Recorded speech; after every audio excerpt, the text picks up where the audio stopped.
How to watch the FastPanel log? You can use this here. The log is in the below. This is the log system. This is the front end. This is the back end. This is the bug fixing. You can check there the login access, many IP. This is the IP. Here the website.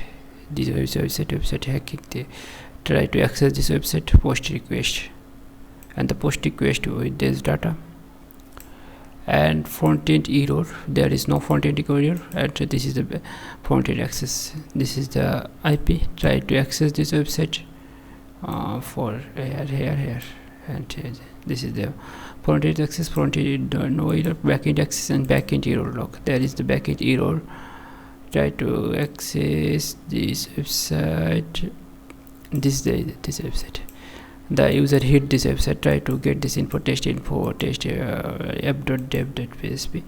They try to get access of this file, but there is no file of this website.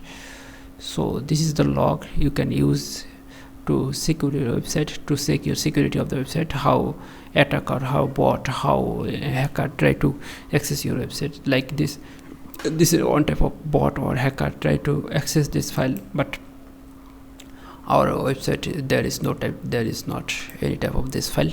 I hope you got understand how to access this. You can use the Cloudflare to stop blocking this website, this access. I hope you got understand how to.